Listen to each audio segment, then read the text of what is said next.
성부와 성자와 성령의 이름으로 아멘. 하늘을 우러러 사랑하올 하느님 아버지 뜻 안에서 스승이신 예수님과 도움이신 성령님과 사랑하올 성모님과 성요셉 아버지와 성미카엘 대천사와 하늘의 모든 거룩한 천사들과 성인들의 정부를 청하며 기도드립니다. 예수님과 어머니, 오늘도 주님의 이 진리의 거룩한 말씀을 저희에게 깨닫게 하시고 가르쳐 주시며, 그래서 사고방식을 신적인 질서와 진리의 나라로 이끌어 주시는 그 지극한 사랑에 감사드립니다. 또한 인류가 아버지께 올바르게 드리지 못하는 모든 배은망덕하고 모욕적인 죄악을 저희 사명과 저희 제자들과 십자가 사도직이 배상과 보속을 드리오니, 이 배상과 보속을 예수님과 어머니께서 아버지께서 즐겨받으실 수 있는 역겹지 않은 예물로 모두 봉헌하여 주심으로 아버지께서 대한민국을 용서해 주시고 싶으신 마음이 드실 수 있는 그런 희생의 예물로 모두 봉헌하여 주시옵소서. 대한민국과 미국을 예수님과 어머니 하나 되신 성심을 통해 아버지 뜻에 한결같은 갈망과 그리고 뜨거운 열정으로 매 순간 봉헌드립니다. 예수님과 어머니, 그저 악으로 완전히 뒤덮인 모든 사람이 소경이 되어 어떤 것이 진실이고 어떤 것이 가짜인지 구분할 수 없게 돼버린 이 나라를 불쌍하고 가해 여겨주시옵소서. 제발 대한민국에 살아가는 국민들의 눈과 귀를 이 진리의 강력한 빛으로 꿰뚫고 관통시켜 주시고 뚫고 열어주셔서 아버지의 뜻 진리 안에서 살고 그 뜻을 자신의 뜻으로 받아들이며 그것만이 따라야 될 유일무이한 가치라는 것을 똑바로 깨닫고 반영할 수 있는 자녀들이 될 수 있도록 축복하여 주시옵소서. 이 모든 기도 우리 주 그리스도를 통하여 비나이다. 아멘. 성부와 성자와 성령의 이름으로 아멘. 안녕하십니까. 하느님의 뜻 선교의 윤피아 수녀입니다. 오늘도 성경을 통해서 하느님 아버지께서 우리에게 가르쳐 주시는 그 진리의 나라에 대해서 함께 학습해 보도록 하겠습니다. 2020년 9월 9일 연중 제23주간 수요일입니다. 제1독서 사도 바오로의 코린토 1서 7장 25절에서 31절까지의 말씀입니다. 형제 여러분, 미혼 자들에 관해서는 내가 주님의 명령을 받은 바가 없습니다. 그러나 주님의 자비를 입어 믿을 만한 사람이 된 자로서 의견을 내놓습니다. 현재의 재난 때문에 지금 그대로 있는 것이 사람에게 좋다고 나는 생각합니다. 그대는 아내에게 매여 있습니까? 갈라서려고 하지 마십시오. 그대는 아내와 갈라졌습니까? 아내를 얻으려고 하지 마십시오. 그러나 그대가 혼인하더라도 죄를 짓는 것은 아닙니다. 또 처녀가 혼인하더라도 죄를 짓는 것은 아닙니다. 그러나 그렇게 혼인하는 이들은 현세의 고통을 겪을 것입니다. 나는 여러분이 그것을 면하게 하고 싶습니다. 형제 여러분, 내가 말하려는 것은 이것입니다. 때가 얼마 남지 않았습니다. 이제부터 아내가 있는 사람은 아내가 없는 사람처럼, 우는 사람은 울지 않는 사람처럼, 기뻐하는 사람은 기뻐하지 않는 사람처럼, 물건을 산 사람은 그것을 가지고 있지 않은 사람처럼, 세상을 이용하는 사람은 이용하지 않는 사람처럼 사십시오. 이 세상의 형체가 사라지고 있기 때문입니다. 주님의 말씀입니다. 하느님 감사합니다.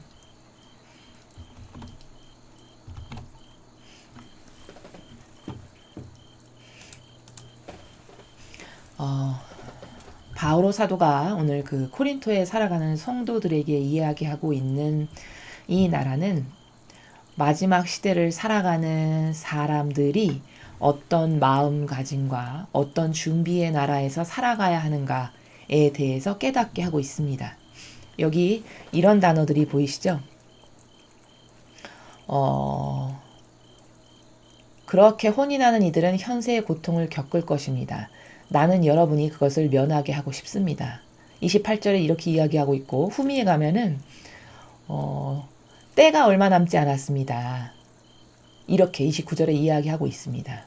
그리고 31절에는 또 이렇게 이야기합니다. 이 세상의 형체가 사라지고 있기 때문입니다. 자, 무슨 얘기냐? 다양한 관점의 나라에서 볼 수 있는데 이것은 현세의 생활, 지상의 생활과 그리고 죽고 난 다음에 영원히 살게 될 그 내세의 생활에 이르기까지 이 지상에서 살아가는 삶은 굉장히 짧다.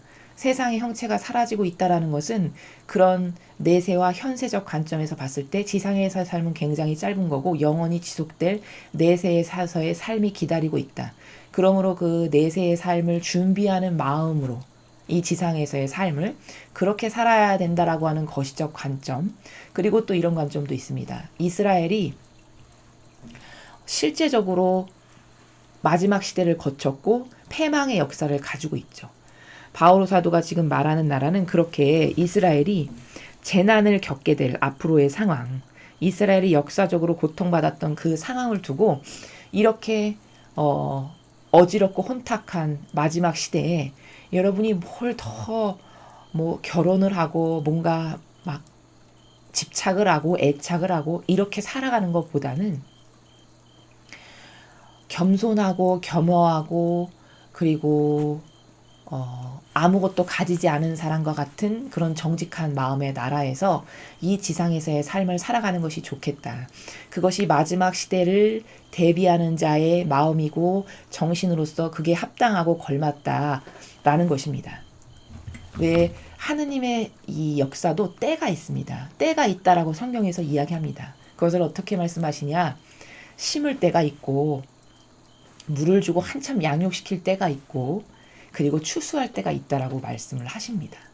그렇게 사람은 때에 맞게끔 한참 심어서 기르고 영양분을 막 줘서 성장해야 할 때가 있고 그리고 이제 여물어서 그것을 다 타작하고 추수해야 될 때가 있는 것처럼 그러면 추수할 때에 취해야 될 나라와 한참 성장하고 자랄 때의 그 마음가짐의 나라 이것이 다 다르잖아요. 그것처럼 이 아버지의 다스림의 때가 있다라는 것이죠. 그런데 우리는 굉장히 아둔하고 근시안적이다 보니 그 때를 잘 분별하지 못하고 살아가는 경우가 많습니다. 그래서 지금 이 세상에서 살아가는 사람들의 대체적인 모습을 보면 마치 영원히 살 것처럼 살아간다라는 것이죠. 바오로 사도가 이야기하는 것이 바로 그 나라입니다.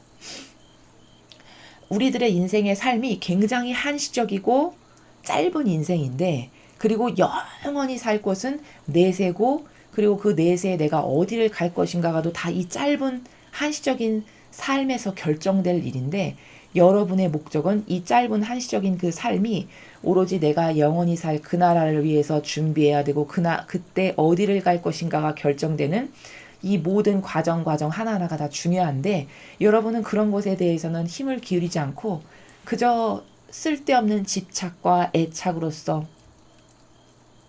아둥바둥 그리고 조금이라도 더 가지려고 뭔가 내 욕심과 만족을 채우려고 이렇게 살아서는 아무 소용이 없는 것이다.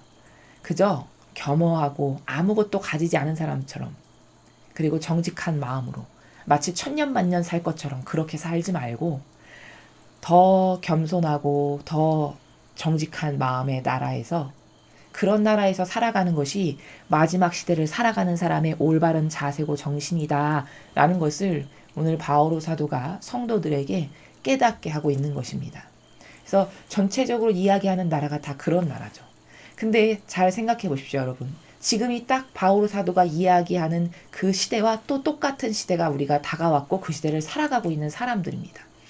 우리는 성경에 나와 있는 아버지의 그 역사의 다스림의 모든 과정들을 통해서 그리고 요한계시록을 통해서 지금 우리가 살아가고 있는 시대는 새 시대와 마지막 시대를 공유하고 있는 교차점에 해당하는 그런 시대에 살아가고 있고 그래서 지금 악이 굉장히 많이 판치는 세상이고 이때 정신 똑바로 차리지 못하면 즉 진리 안에서 살아가지 못하면 지금 이 혼탁한 오해와 망상과 부작용으로 가득하고 수만 마리, 수십만 마리의 마귀가 활동하는 이 마지막 시대에 영혼이 잡아먹기가 쉽상인데 그럼 사람들은 여기에 포커스를 맞추고 이 중요성을 깨닫고 나는 어떻게 더 자중하고 어떻게 더 겸손해져야 되고 어떻게 하나님께 더 매달려 있어야 되고 이런 것을 생각해야 되는 것이 맞는 사고방식이거든요. 근데 아무도 이런 것에 관심을 갖지 않고 어떻게 하면 더 취할까? 어떻게 하면 더 가질까?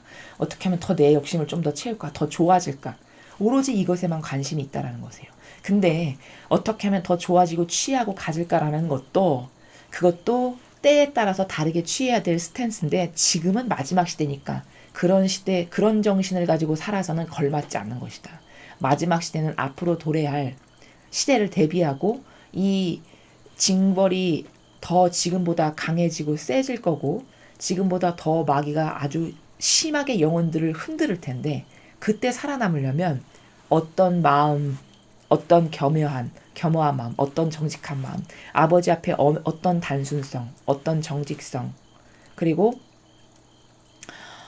본질을 추구하려고 하는 그 정신, 절대성, 뭐 단순성 이런 것들을 더 키우고 거기에 더 의탁돼 있고 의존돼 있고 진리에만 매달려 있어야지 내 영혼이 산다라고 하는 어떤 이런 과거의 시대하고는 다른 사고방식과 정신의 나라에서 살아가야만 영혼이 지켜지고 살아남을 수 있고 새 시대에 살아남을 수 있는 그런 영혼이 되는 것인데 그런 것하고는 아무 상관도 없는 나라에서 살아가는 그 코린토의 신자들에게 바오로 사도가 때가 얼마 남지 않았습니다, 여러분. 지금 그렇게 살 때가 아닙니다. 이런 이야기죠. 저 직설적으로 이야기하면. 이 세상의 형체가 사라지고 있습니다. 멸망의 시기를 앞두고 있습니다. 그런데 어떻게 하면 더 좋은 것을 얻을까? 이런 어떤 자신의 욕구를 채우고 내가 원하는 것을 탐하고 이럴 때가 아닙니다. 지금은. 이런 이야기를 하고 있다라는 것이죠. 사람은 어느 정도로 어리석냐면 성경에서 예수님께서 이렇게 말씀하셨어요. 마지막 때인데 노아의 방주 때를 그 주님이 말씀하시죠. 이제 곧 있으면 홍수가 몰아닥쳐가지고 전 인류가 파멸 직전인데 그 직전까지도 장가가고 시집가고 농사짓고 돈 벌러 가고 이렇게 한다라고 말씀하시는 부분이 있죠. 그 정도로 인간은요 미래에 대해서 보는 지력이 떨어지고 아둔하고 당장 눈앞에 보이는 이득에만 급급한 이런 수준이라는 것을 우리가 인정할 줄 알아야 됩니다. 그래서 성경에도 많은 부분들을 보면 마지막 시대에 대한 경고에 대한 부분들을 보면 그런 마지막 시대가 다가왔는데도 불구하고 깨닫지 못해서 끝까지 장가가고 시집가고 농사짓고 뭐 밤매러 가고 논매러 가고 뭐 이런 이야기를 통해서 얼마나 인간이 거시적이지 못한가, 얼마나 그 미래를 내다볼 수 있는 능력과 지력이 떨어지고 게다가 순종까지 하지 않음으로써 노아의 방주도 어떤 사건이에요. 아버지께서 분명히 망할 거니까 이렇게 큰 배를 만들어 가지고 거기 가서 너의 가족들이 타고 동물도 한 쌍씩 이렇게 데리고 가서 거기서 피해 있어라라고 이렇게 말씀하신 건데 노아가 방주를 만들 때 모든 사람들이 어떻게 했습니까? 비웃었다는 거예요. 쟤네 이렇게 뭐 하는 거냐 지금. 날씨가 이렇게 화창하고 맑고 한데 저렇게 큰 배를 지금 왜 만들고 있어 미련 맞게. 이렇게 비웃었다라는 것이죠. 우리는 하느님 앞에 얼마나 정직하고 겸손해져야 되고 내가 진짜 아무것도 모르는 비루한 존재라는 것을 인정하지 못한다면 우리도 그 노아의 방주 시대에 비웃었던 그 사람들과 별반 다르지 않다는 거죠. 마지막 시기가 다가왔으니까 이렇게 깨어 있어야 된다. 얘들아 거룩한 사랑으로 살아라. 나의 신적 질서 안에서 살아라. 진리를 따라라. 매일 마라나타 메시지에서 말씀하시잖아요. 아버지께서. 지금이 마치 노아의 방주 시대와 마찬가지로 또 그때가 도래하고 있는 거거든요. 그러니까 경고의 말씀을 계속 하시면서 이렇게 살아야 된다. 이런 정신으로 살아라. 나의 뜻 안에서 살아라. 이런 반복적인 말씀을 하시는 것을 딱 들으면 사람의 지력이 있으면은 이게 지금 중요한 거구나. 반복적으로 같은 말씀을 하시는 것은 중요한 거고 그렇다는 것은 뭔가 앞으로 몰아닥칠 일이 예상이 되고 예견이 되고 이렇게 예지와 지혜와 슬기로서 뭔가를 분별하고 판단해서 내가 이때 어떤 자세를 취해야 되는지 이런 계획이 있는 프로세스가 있는 사고방식과 삶을 살아야 되는 것이거든요. 근데 참으로 안타깝게도 아무리 많은 말을 해도 그것을 깨닫기가 그토록 어렵습니다. 이게 인간의 참 한계성인데 많은 말을 예언자들이 구약에도 와서 하잖아요. 아버지 뜻을 받들어서 수많은 예언자들이 다녀갑니다. 이렇게 하면 안 됩니다. 이렇게 하면 망합니다. 다윗 왕실은 들으십시오. 이렇게 하면 아버지의 진노를 삽니다. 얼마나 많은 예언자가 와서 이야기를 했습니까? 그렇죠? 근데 그때마다 그 말씀에 귀 기울였던 왕실과 지도자층은 거의 없었다는 겁니다. 그래서 그 수많은 이스라엘 왕이 다 거의 망하고, 심지어 그것이 이제 때가 차니까 올바르게 반향을 안 하고 기다려 주셨던 그 때가 차고 차도 깨닫지 못하고 회개하지 못하고 반향을 똑바로 못하니까 결국엔 바빌론으로 유배를 갈 수밖에 없는 이런 상황이 닥치죠. 이스라엘에. 그것뿐만이 아닙니다. 바빌론 유배를 갔다 와서도 회개하고 뉘우치고 잘 살았으면 괜찮았을 텐데, 그 이후에도 그렇게 유배를 갔다 왔음에도 불구하고 이스라엘 백성은 정신을 못 차렸어요. 그래서 끝끝내 어떻게 됐죠? 예수님이 다녀가신 이후에 AD 약 70년경에 완전히 망하죠. 나라가 없어진다는 겁니다. 그래서 이스라엘 백성은 그렇게 하나님께로부터 축복받은 사람들이었는데 다 유럽 대륙에 뿔뿔이 흩어져서 살 수밖에 없는 비참한 종족이 됐어요. 이게 역사적 사실이죠. 우리가 다 알 수 있는. 이런 결과를 초래한 건 왜일까? 오늘 바오로 사도가 이야기하는 나라도 바로 그런 나라를 대비해서 지금은 이렇게 놀고 먹고 마시고 이럴 때가 아니다. 여러분이 지금 살아가는 시대는 앞으로 때가 얼마 남지 않은 시대고, 그리고 세상의 형체가 사라지고 있는, 즉 이 형상에 의해서 지배받을 지금 시대가 그런 마음과 정신으로 살아갈 때가 아니다. 그러니까 가진 사람은 가지지 않은 사람처럼 겸손하고 겸허하게, 아무것도 가지지 않은 사람처럼, 허무에서 왔으니 허무로 돌아갈 나의 존재를 인식하고 인정하면서 그렇게 겸손하고 겸허하고 정직한 마음의 나라에서 하나님께 의탁하면서 이렇게 살아가야 되는 것이 지금의 이 시대를 살아가는 사람의 마음가짐과 정신이어야 한다라고 격려하고 깨닫게 하고 독려하는 것이죠. 그런데 이 말이 지금의 마지막 시대를 살아가는 우리와 무관치 않다는 거죠. 이 시대를 살아가는 사람들도, 우리들도 어떤 스탠스를 취해야 되냐? 일단 회개하고 뉘우쳐야 됩니다. 지난날 우리가 하느님 아버지께 얼마나 피상적이고 막연한 존재로 드렸던 수많은 모욕들, 우리가 미처 깨닫지도 못하는 모욕들, 이런 것이죠. 모욕이라는 것은 집안에 할머니, 할아버지, 어른이 분명히 살아계시는데 그 어른을 안방에 모셔놓고 매일 인사도 하지 않고 자녀들이 그 두 분을 공경하는 그런 어떤 정신이 전혀 없고 매일 모른 척하면서 인사 하나 하지 않고 휙휙휙 지나간다. 모셔다 놓고. 여러분, 그것 자체가 모욕이죠. 바로 이런 것과 같은 겁니다. 하느님을 피상적이고 막연한 존재로 대해드린다는 것은 바로 어르신을 모셔다 놓고 없는 사람처럼 인사도 하지 않고 돌보아드리지도 않는 이런 것과도 같은 거예요. 이를테면 이런 모욕을 전 인류가 거의 다 드리고 있죠. 그 인류가 드리는 것, 그것보다 더 마음 아파하시는 건 뭘까? 나를 받들어서, 내 뜻을 받들어서 내 양들을 잘 돌보겠다라고 교회에 왔는데, 그래서 내가 지도자여 리더로 만들어놨는데 와서 자기의 사욕을 채우고 있다면, 그 들어온 교회에 와서 하느님의 자리에 자기가 앉아가지고 수많은 영혼으로부터 우상 대접받고 수많은 영혼이 갖다주는 많은 예물과 봉헌과 존경과 감사와 훈순과 찬미를 자기가 다 받고 있다면 얼마나 심각한 배신감이 드실지 생각해 보십시오, 여러분. 물론 하느님이 자비하시니 그것을 당장 내리치시진 않지만 그 분께 얼마나 심각한 모욕을 드리고 있는가라는 것을 깨닫지 못한다는 것이죠. 인간의 아둔함이. 이런 모욕을 지금 예수님이 돌아가신 지 2000년이 넘었습니다. 2000년 동안 지속적으로 드리고 있는 거예요. 여러분, 자식이 부모를 모욕하는 것을 단 몇 년만 받아도 그게 얼마나 가슴을 후벼 파는, 가슴을 애리는 아픔인지를 아마 부모님들은 이해하실 겁니다. 그런데 그런 모욕을 자식이 부모를 없는 사람 취급하는 피상적이고 형상적인 것에 가로막고, 그리고 모든 존경은 자기가 다 받는 이런 모욕을 2000년 이상을 드린다. 그럼 이것은 과연 얼마나 심각한 죄일까요? 인류가 지금 이런 죄를 짓고 있고, 그 중에서도 가장 큰 죄악을 벌을 받기에 합당한 존재들은 교회의 리더와 지도자. 왜? 잘하겠다라고 자원했는데 그 말을 믿고 아버지가 많은 권한과 직분을 허용하셨는데 그것을 악용해서 자기가 신처럼 떠받들고 살아가고 있다면, 그러면 이것은 얼마나 심각한 모욕을 드리고 있는지를 이 교회가 절대 깨닫지를 못한다는 거죠.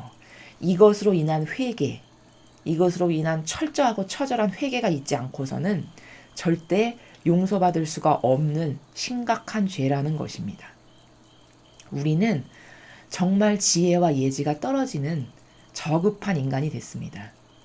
지혜와 예지가 떨어지는 것을 예수님은 너희는 아니 바람이 이쪽에서 이쪽만 불어도 지금 비가 오겠구나. 그렇게 날씨는 예견을 하면서 어떻게 때를 볼 줄 모르냐. 지금은 이런 때니까 하느님께서 이렇게 하시겠구나. 지금은 이런 때니까 이런 준비를 해야 되겠구나. 이런 시대의 때의 흐름은 전혀 보지 못한다라고 성경에서도 예수님께서 말씀하시죠. 이게 뭘까? 지혜와 예지가 다 떨어지고 질이 떨어지고 이제 그것을 가동시키는 능력이 상실된 지 오래된 거예요. 다 말초적이고 육적이고 감각적이고 인간적인 것만 힘쓰고 거기에만 올인하고 집중하면서 살다 보니 그런 예지나 아버지가 주시는 슬기, 지혜 이것으로 시대를 보고 먼 큰 그림에 포커스를 맞춰서 뭔가를 계획을 세우고 프로세스를 세우고 이런 것은 하나도 할 줄 모르는 그런 동물적인 인간이 되어버렸다는 것이죠. 그런 동물적인 인간에게 바오로 사도가 오늘 좀 깨달아라. 여러분은 지금 때가 얼마 남지 않은 시대를 살고 있고 여러분은 마지막 시대를 살아가는 사람인데 뭐 장가 한 번 더 가려고 애쓰고 어떻게 하면 또 갈라진 아내 버리고 또 새롭게 장가가고 혼인하려는 지금 그럴 때가 아니다라는 것을 깨닫게 하는 거죠. 그 인간적인 것을 그렇게 갈구하고 추구할 때가 아니다. 어떻게 해서든지 인간적인 건 하나라도 더 빼고 버리고 더 겸허하고 하느님 앞에 더 낮은 자세로 더 겸손하고 아무것도 갖지 않은 본연의 나를 인정하면서 그렇게 하느님께 의탁하는 정신으로 살지 않으면 안 된다라는 것을 경고하고 있는 그런 내용이다. 그리고 이 내용이 지금 살아가고 있는 우리에게도 결단코 무관하지 않은 지금 우리가 이런 정신으로 살아가야 하는 그런 때를 맞이하고 있지만 세상의 어떤 사람도 그런 때를 살아가고 있다라는 것에 대한 예지와 지혜와 슬기를 똑바로 갖고 나의 마음과 나의 정신을 수신을 똑바로 하고 살아가는 사람이 과연 몇 명이나 될까? 이런 것에 대해서 반성을 하고 회개를 하고 뉘우치고 또 오늘 우리에게 이렇게 살아가라고 아버지께서 깨닫게 하셨으니 아버지께 감사드리며 소수의 자녀들만이라도 이 정신으로 살고 나머지 이 정신으로 살지 못하는 사람들이 아버지께 드리는 고통과 슬픔과 그리고 모욕 이런 것을 저희가 대신 배상 보속 드리겠습니다. 이 마음과 정신으로 우리가 먼저 하느님께 조금이나마 위로를 드리는 그런 자녀들로 살아야 하겠습니다. 다음으로 오늘 주신 복음 말씀 함께 보시겠습니다. 루카복음 6장 20절에서 26절까지의 말씀입니다. 주님 영광 받으소서. 그때 예수님께서 눈을 들어 제자들을 보시며 말씀하셨다. 행복하여라 가난한 사람들. 하느님의 나라가 너희 것이다. 행복하여라 지금 굶주리는 사람들. 너희는 배부르게 될 것이다. 행복하여라 지금 우는 사람들. 너희는 웃게 될 것이다. 사람들이 너희를 미워하면 그리고 사람의 아들 때문에 너희를 쫓아내고 모욕하고 중상하면 너희는 행복하다. 그날에 기뻐하고 뛰놀아라. 보라 너희가 하늘에서 받을 상이 크다. 사실 그들의 조상들도 예언자들을 그렇게 대하였다. 그러나 불행하여라 너희 부유한 사람들. 너희는 이미 위로를 받았다. 불행하여라 너희 지금 배부른 사람들. 너희는 굶주리게 될 것이다. 불행하여라 지금 웃는 사람들. 너희는 슬퍼하며 울게 될 것이다. 모든 사람이 너희를 좋게 말하면 너희는 불행하다. 사실 그들의 조상들도 거짓 예언자들을 그렇게 대하였다. 주님의 말씀입니다. 그리스도님 찬미합니다. 자, 오늘 극명하게 갈리는 두 개의 계층, 두 개의 그룹이 여기 등장합니다. 전반부에 행복하여라 라고 말씀하신 이 하느님의 뜻을 실행하는 주님의 참된 일꾼이요 제자들. 그리고 후미에 불행하여라 라고 지칭하신 이들은 누구죠? 하느님의 일꾼을 사칭한 거짓 예언자들에게 주시는 말씀이죠. 이렇게 두 부류.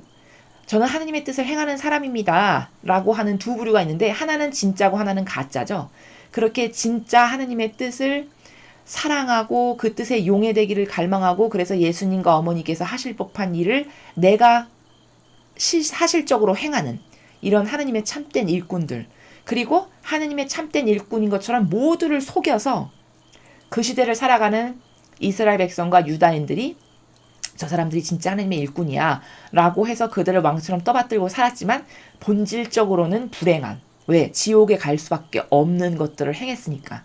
이런 두 부류를 놓고 예수님께서 말씀하시는 내용입니다. 자, 전반부를 보시면 제자들을 보시면서 말씀하셨어요.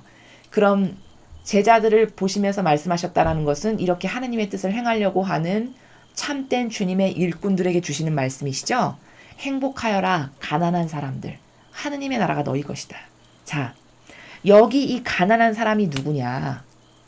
단순히 돈이 없으면 가난한 사람이냐? 그게 아닙니다. 그럼 돈이 없는 사람도 배제된 거냐? 그것도 아니에요. 가난한 사람들이라고 지칭하시는 그 의미가 가지고 있는 신적인 나라는 어떤 거냐면 내 뜻으로는 자유자재로 아무것도 할 수 없는 것을 가난하다고 표현하신 거예요. 왜? 이 시대 기득권의 세력에게 억압받고 핍박받고 강압적인 것을 당하니까. 그러니까 그들 때문에 그 억압하는 세력 때문에 내 뜻대로 아무것도 할 수 없는 이런 가난한 사람들. 여기서 내 뜻대로 한다는 것은 하느님의 뜻을 행하고 싶지만 아버지의 뜻을 행하려고 하지만 그 시대를 기득권을 잡고 있는 바리새인이나 율법학자와 같은 이런 인간의 뜻이 만든 제도와 전통으로 이들을 아무것도 못하게끔 억압하고 짓누르고 겁박하는 이런 세력. 그래서 내가 하고 싶은 아버지의 뜻을 행할 수 없게 가난하게 만드는 바로 이 사람들을 가난한 사람들이라고 지칭하시는 거예요. 그런 가난한 사람들, 하나님의 뜻을 행하고 싶지만 기득권의 세력이 짓누르고 핍박해서 할 수 없는 그 사람들은 행복할 거라는 겁니다. 어디 가서? 천상의 나라에 갔을 때. 본질의 나라에서. 왜? 하느님의 나라가 다 너희 것이 될 거니까. 왜일까요? 아버지의 뜻을 행하려고 일평생을 그렇게 노력했으니까 당연히 하느님의 나라가 그들의 것이 되어야겠죠. 그래서 이 가난한 사람들이 누군가를 알아야 되는 게 키포인트고, 둘째, 행복하여라. 지금 굶주리는 사람들, 너희는 배부르게 될 것이다. 자, 굶주리는 사람들은 역시 누굴까요?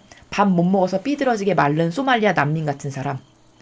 그걸 말씀하시는 게 아닙니다. 굶주리는 사람. 역시 억압과 핍박받아서 기득권의 세력에 짓눌리고 짓밟히고 억압받고 핍박받아서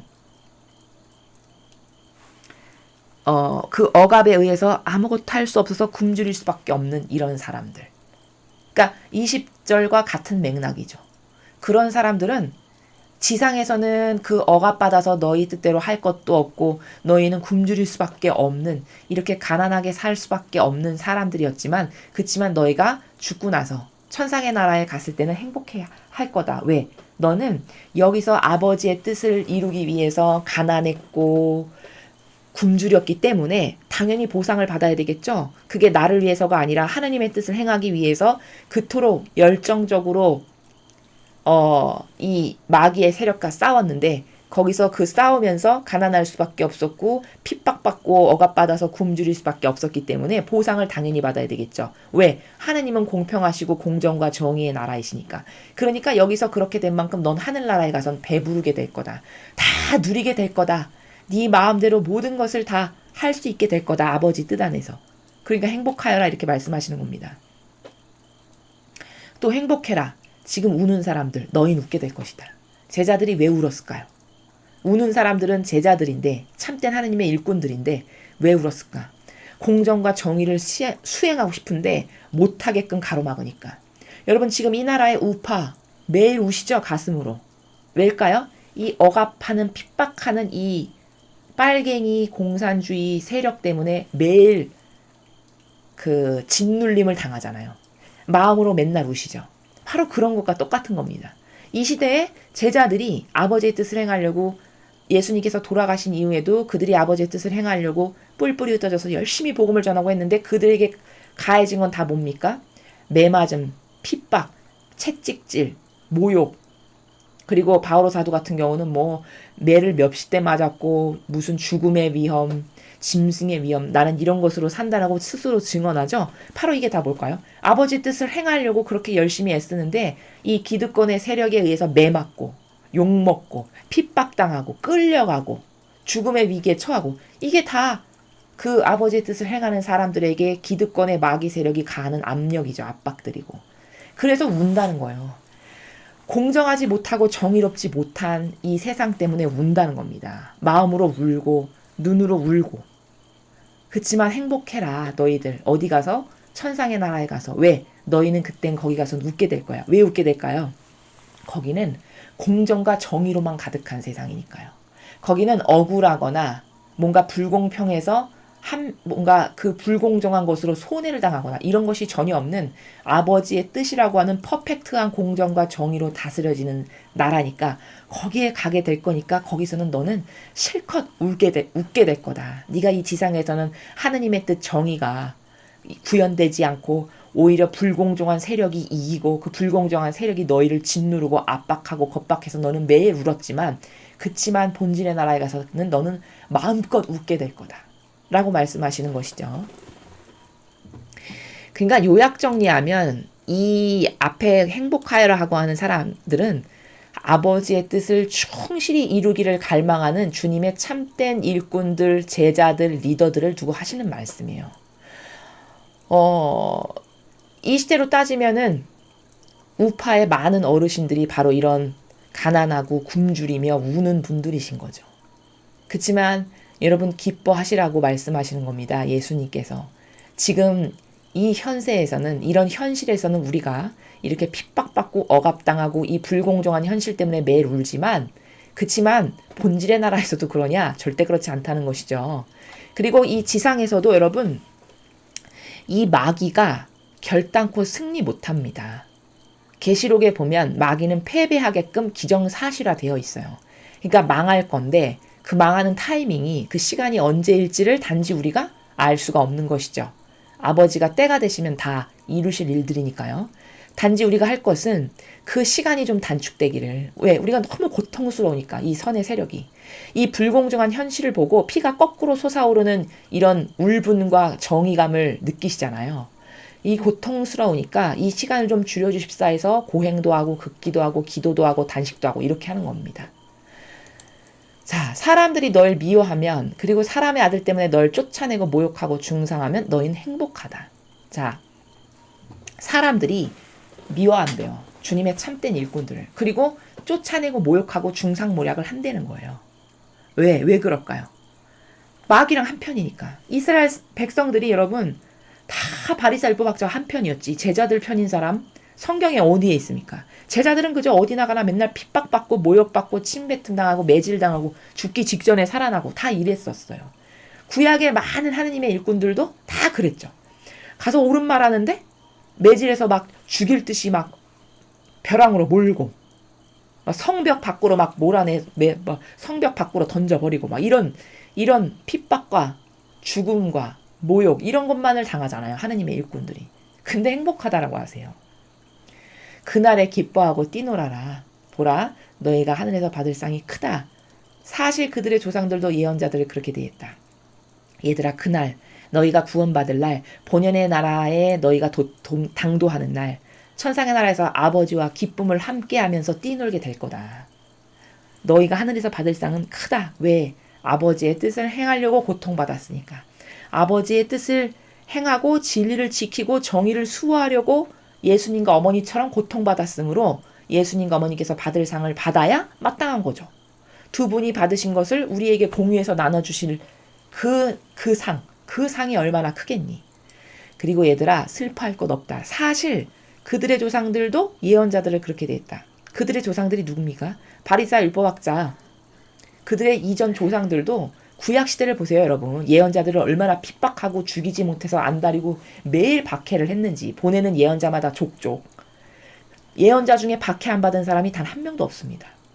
다 유대인으로부터 박해받고 그 기득권의 세력으로 박해받고 핍박받고 조롱당하고 이랬어요. 모든 예언자들의 그 상황이.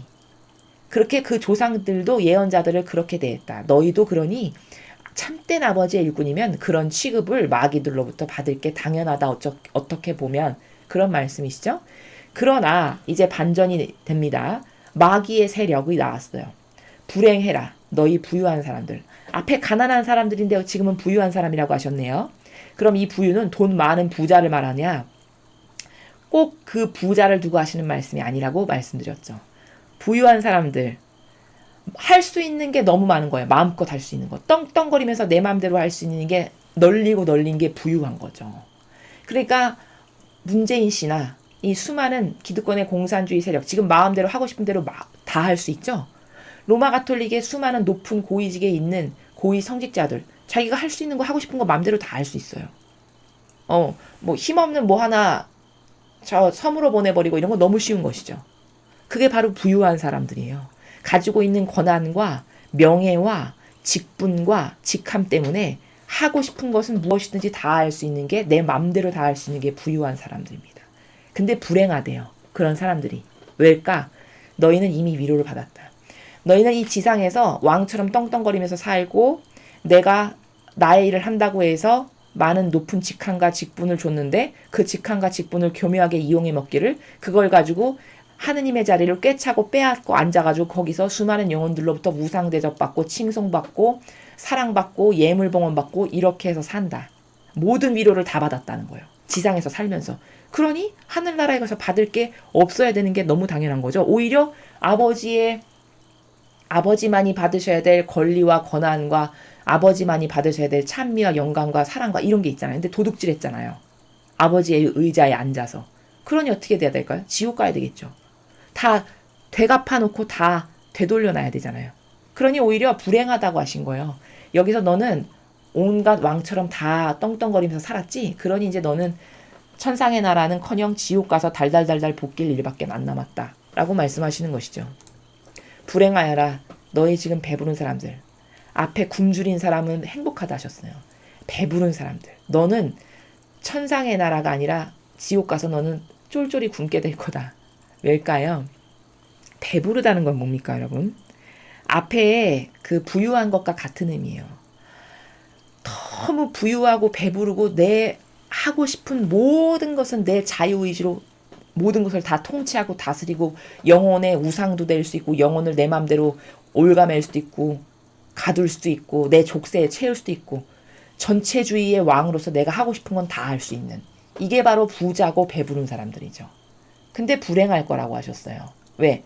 이 지상에서 네가 왕처럼 떵떵거리면서 가진 모든 권한, 그 권한이 잘못 쓰였잖아요. 아버지의 일꾼으로서 하겠습니다라고 해서 들어왔는데 그것을 도둑질해서 자기가 왕처럼 떠받침을 받으면서 살았으니 다 내놓아야 되겠죠. 그러니까 너는 지옥 가서 쫄쫄이 굶는 가난한 거지의 영혼으로 될 것이다. 불행해라 지금 웃는 사람들. 너희는 슬퍼하며 울게 될 것이다. 여러분, 지금 로마 가톨릭의 수많은 고위 성직자와 이 문재인 씨를 비롯한 빨갱이 공산주의 사람들이 지금 웃는 사람들이죠. 웃는 사람들. 내 맘대로 잘 되고 있고 잘 돌아가고 있고 전체주의 왕처럼 떵떵거리면서 다스리고 온갖 사욕과 욕망으로 축적은 다 하고 내 맘대로 하고 싶은 건 다 하고 모든 것이 내 원의대로 돌아가는 신나서 웃는 사람들입니다. 앞에는 슬퍼서 우는 사람들이었죠. 왜? 주님의 공정과 정의가 이루어지지 않아서 슬픈 거예요. 우파의 국민들이 그러시죠. 지금 웃는 사람들은 우리가 승리한 것 같거든요. 다 지배하고 이제 좀만 있으면은 완전히 통치권이 나에게 돌아와서 내가 왕처럼 전체주의의 왕으로서 살아갈 수 있을 것 같은 이런 기쁜 사람들. 근데 불행할 거라 하셨어요. 슬퍼하며 울게 될 것이다. 네가 지금 갖고 있는 사욕으로 가지고 된 수많은 권한과 명예와 돈과 탐욕으로 다 채워넣은 거 넌 엄청 기쁘고 지금은 행복하고 좋아서 웃지.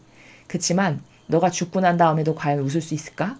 죽고 난 다음에 너가 불법한 그 불의한 방법으로 취한 모든 것 그것 때문에 너는 지옥 가게 될 거고 거기서 이를 갈면서 울면서 슬퍼하게 될 거다. 이런 말씀을 하시는 거죠.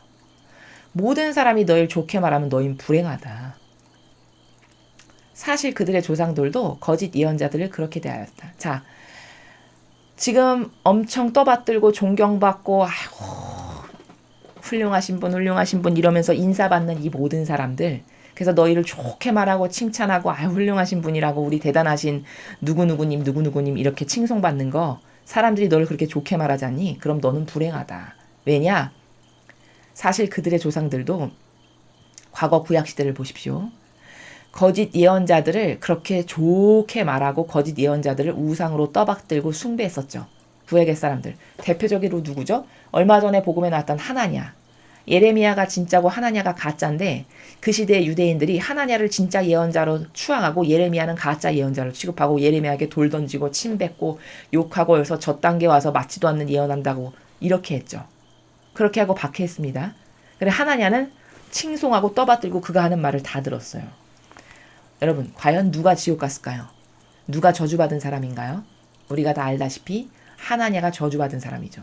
그런데 그 진짜와 가짜를 볼 수 있는 눈이 없어가지고 주님의 공정과 정의를 가지고 심부름꾼으로 와서 아닌 것을 아니다라고 말한 예레미야는 박해하고 핍박하고 죽이지 못해서 안달이었고 그저 좋은 말 입안에 혀처럼 굴고 사탕 발림 잘하고 당근만 국민들에게 계속 주는 하나냐라고 하는 예언자는 그 사람이 진짜다라고 하면서 그 사람 밑에 그저 머리 조아리고 칭송하고 떠받들며 이렇게 좋아했던 그들이 과연 누구였냐?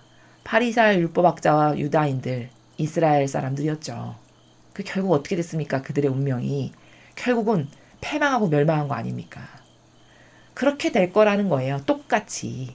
그들의 조상들도 그렇게 거짓 예언자, 하나냐와 같은 거짓 예언자를 좋게 말하고 훌륭한 예언자라고 칭송했었다.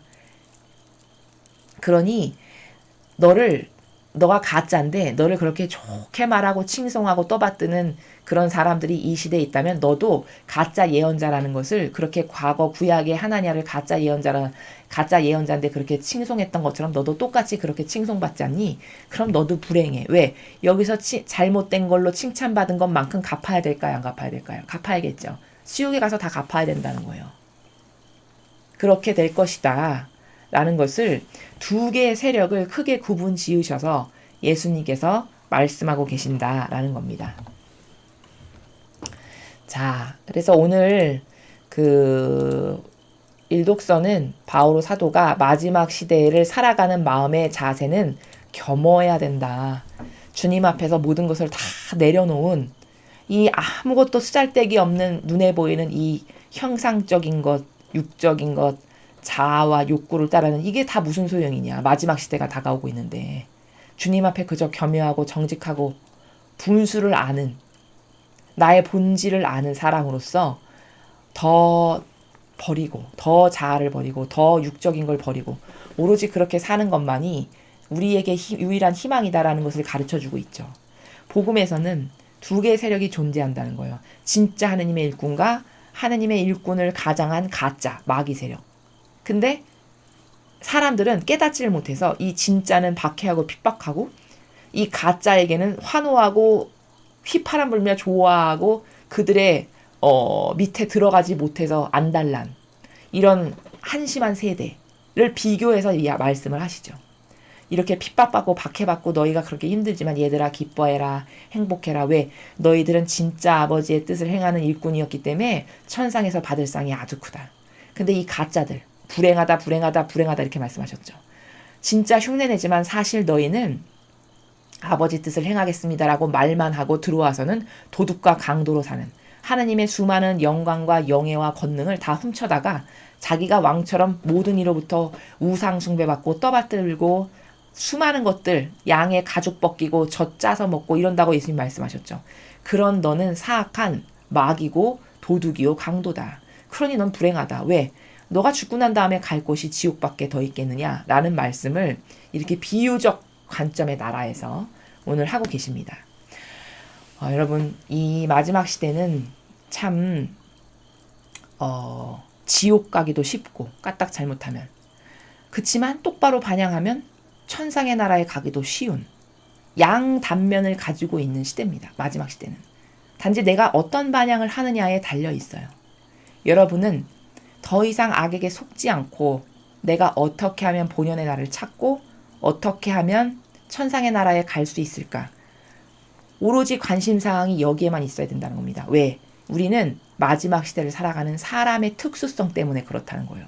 아직 시대가 많이 남았다면 모를까? 지금은 얼마 남지 않는 마지막 시대를 살아가고 있어요. 그럼 이때 얼마나 반향하는 게 중요할까요? 다른 이전에 그 어떤 세대보다도. 그렇죠. 그래서 자꾸 진리를 가르치시는 것이고 반향에 대해서 말씀하시는 것이고 지옥에 대해서도 그래서 자꾸 말씀하시는 것이고 어떻게 하는 것이 하느님의 마음에 드는 영혼이고 본연의 나를 찾는 거고 천상의 나라에 갈 수 있는 방법인지를 끊임없이 가르치십니다. 끊임없이. 이런 다양한 아버지의 가르침을 통해서 하느님께 올바르게 반향할 줄 아는 그런 우리가 되어야 하겠습니다. 이상으로 2020년 9월 9일 연중제 23주간 수요일 복음에서를 마치겠습니다. 감사합니다.